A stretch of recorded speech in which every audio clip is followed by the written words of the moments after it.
Assalamualaikum warahmatullahi wabarakatuh. Anak-anak semoga sehat semuanya ya. Baik, hari ini kita akan bahas materi tentang adab sholat dan berzikir, materi akidah akhlak MTS kelas 7 semester ganjil di bab keempat ya. Baik anak-anak, kita akan bahas materi kita hari ini. Kita mulai dengan baca basmalah. Yang belum like ya, nanti juga di komentar, sekaligus jangan lupa di subscribe untuk mendapatkan materi-materi selanjutnya. Baik anak-anak, materi kita yaitu tentang adab sholat dan berzikir. Ya, perlu dan sekaligus sangat penting materi ini karena ini menyangkut ibadah ritual kita yang kita lakukan setiap hari. Baik, langsung saja. Sholat menurut bahasa Arab berasal dari kata sholat yang memiliki arti doa. Jadi sholat yang kita lakukan ya hampir kebanyakan kan diisi dengan doa-doa. Ketika sujud kita berdoa, ketika kita tasyahud berdoa, ketika tahiyat berdoa, sehingga sholat itu diartikan juga berdoa. Nah, pengertian sholat menurut bahasa merujuk pada ritual ibadah pemeluk agama Islam. Nah, menurut istilah syara, sholat adalah suatu ibadah yang tersusun dari beberapa perkataan, beberapa perbuatan yang dimulai dari takbiratul ihram dan diakhiri dengan salam. Nah, itulah yang dimaksud dengan sholat. Dan sholat pun tidak boleh sembarangan, karena sudah ada ketentuannya dari Rasulullah SAW. Firman Allah, A'udzu billahi minasy syaithanir rajim. Bismillahirrahmanirrahim. Utlu ma uhiya ilaika minal kitabi wa aqimis shalah. Innas salata tanha 'anil fahsya'i wal munkar. Wa ladzikrullahi akbar. Wallahu ya'lamu ma tasna'un. Jadi karena sholat, sungguhnya sholat itu mencegah dari perbuatan keji dan munkar. Sungguhnya mengingat Allah atau sholat adalah lebih besar keutamaannya dari ibadah-ibadah yang lain dan Allah mengetahui apa yang kamu kerjakan. Quran Surat Al-Ankabut ayat 45. Nah, kita masuk ke adab sholat. Jadi adab itu anak-anak adalah ketentuan tata cara yang sifatnya positif.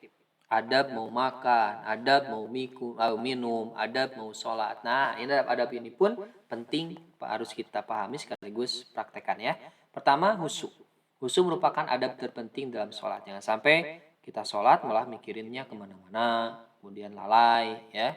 Jadi kita masuk ke dalam kategori yang Al-Quran sebut fawailul lil musallin. Nah, lalai dalam sholat artinya tidak husu dan lain-lain. Hati yang ikhlas sudah jelas Allah tidak akan menerima kecuali amal yang dikerjakan dengan penuh keikhlasan. Menjaga waktu dan batas-batasnya, hati-hati ketika waktu sholat sudah tiba maka segeralah. Karena sebaik-baik sholat adalah di awal waktu. Kecuali kalau dalam keadaan tertentu, kalian sedang dalam perjalanan, maka itu tidak menjadi masalah. Tapi tetap sholat menjadi wajib. Menjaga kebersihan dan kesucian tempat sholat dari najis pun jelas. Jangan sampai pakaian yang kita gunakan ada najisnya, sehingga ketika kalian sholat maka sholatnya tidak akan sah.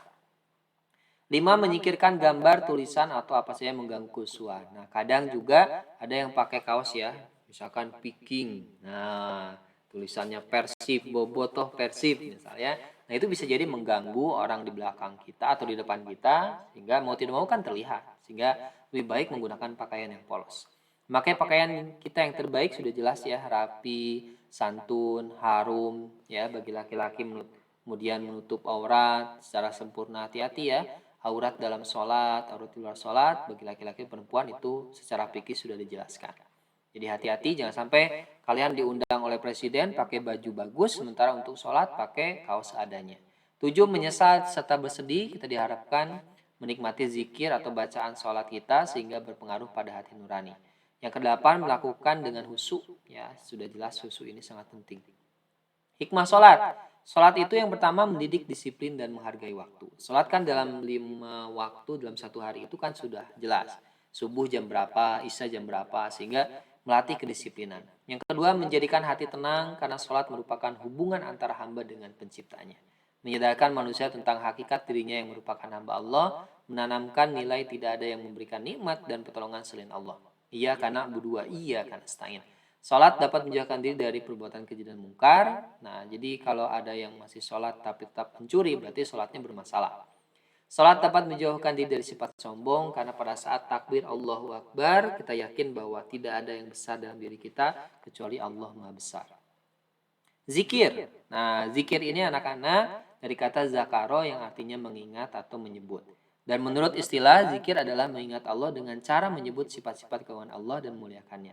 Zikir dalam istilah agama Islam berarti mengingat Allah dengan cara menyebut sifat-sifat keagungannya atau kemuliaannya seperti membaca tasbih, subhanallah, ya, tahmid, alhamdulillah, Allahu akbar, wala ilaha illallah. Nah, disebut dengan zikir lisan. Zikir lisan dilakukan dengan menyebut asma Allah. Berzikirlah merupakan salah satu perbuatan mengingat Allah dalam bentuk ucapan lisan. Firman Allah yang bawah Al-Ahzab 41, Ya ayyuhallazina amanu dzkurullaha dzikran katsira.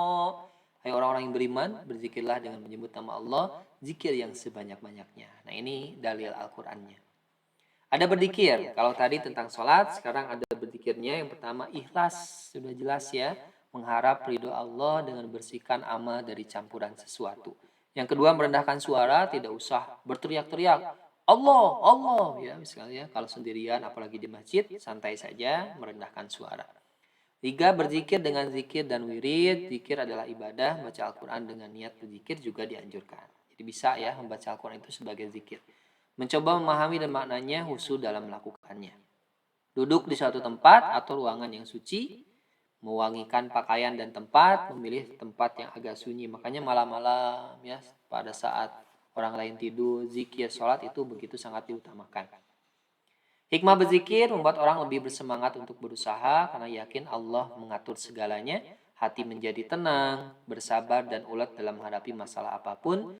Mempunyai harapan-harapan hidup yang tersimpan dalam jiwa. Menjadikan diri ini semakin dekat dengan Sang Pencipta. Menjadikan diri kita sebagai orang yang rendah hati dan tidak sombong. Semakin arif dan bijaksana dalam menyikapi permasalahan apapun yang kita hadapi.